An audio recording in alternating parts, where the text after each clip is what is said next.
sort of thing? I'm not going to believe a word this young person says. She has told you but the truth, my good friends. And who are you to put your tongue into the basin, I should like to know? This is the nephew of my dear godmother. Lord Lovell is his name.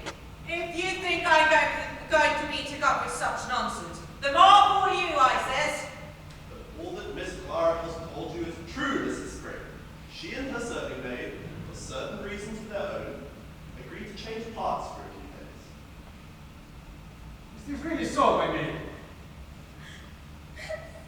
Whoever would have thought of such a thing? 'Twas a foolish enough thing, but no harm is done. Joan, look up, and do not cry so pitifully. You'll never go and change towards me now that we're most as good as wed. Will you, Mr. Hooper?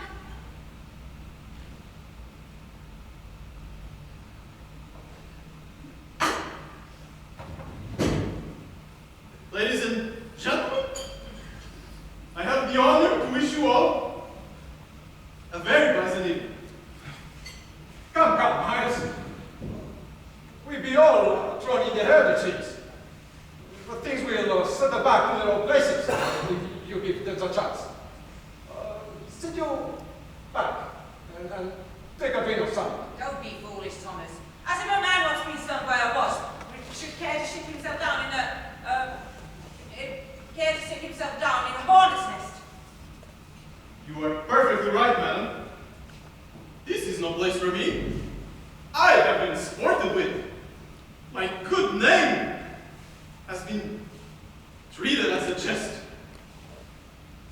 Oh, Mr. Hooper, 'twas my doing, all of it. I did it for the best, I did. Thank you, my good woman. Next time you want to play a little prank like this, I beg that you select your partner with more care. The name of Hooper is not a suitable one to play with, let me tell you. Are you going to marry her, Mr. Hooper? No, I'm not, Master Robin. You said as you could tell a real lady by her ways, but you couldn't very well.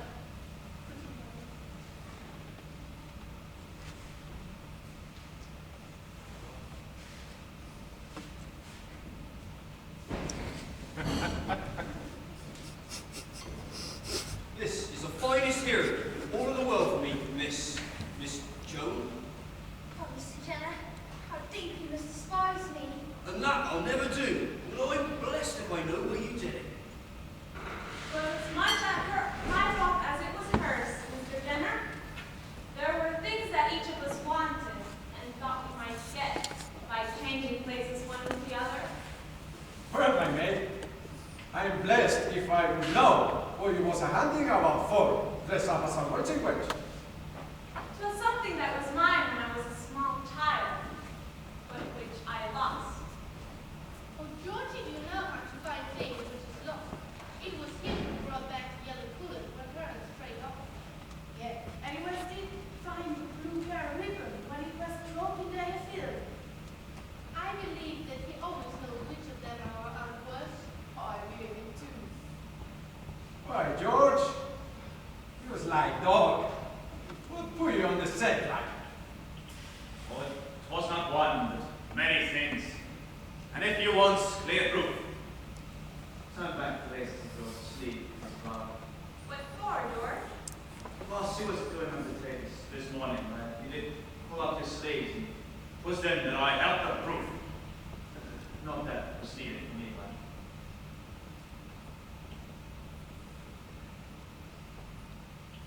see, there it is. That's where the old gander had left his mark. Well, glad to see. Well, George, you've been the only one as can play folks. Don't you be so set up to think as you can, Thomas. For a more foolish figure of accused has never been cut.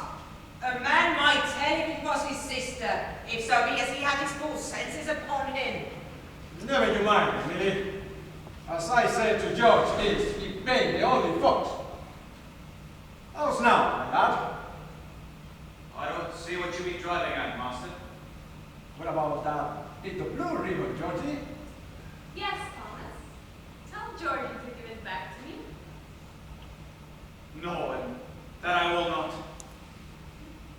'Tis little enough as I hold, but what little, I'll keep it.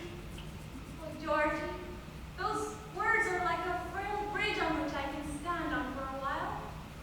Do you remember when you used to lead me by the hand into the deep parts of the wood, lifting me over the briars and the brambles so that I would not be hurt by their thorns? Hark you again, Briars. This once I'll speak. I never had one true love.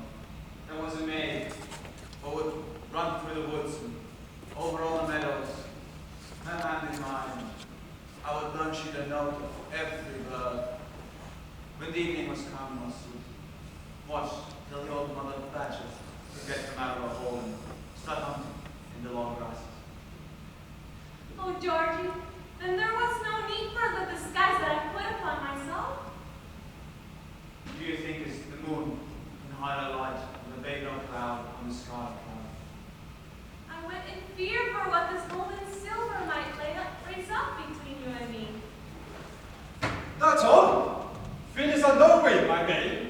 If I had 100 sisters, you should have the big of them. Is so. Thank you, Thomas. One of your sisters is about enough.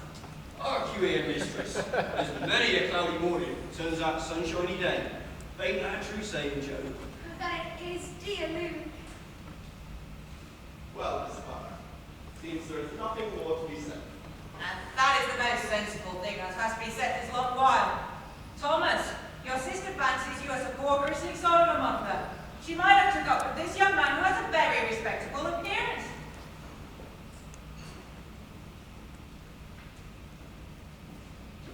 Proud to make your acquaintance, sir. Come, Thomas. Come, Clara. Come. Us might be but a barful of pretty heads the way we be set up around this here table. It will be midnight afore the things will be cleared away and washed up. What if it be, Emily? It isn't very often as I get the chance of minding. In times gone past,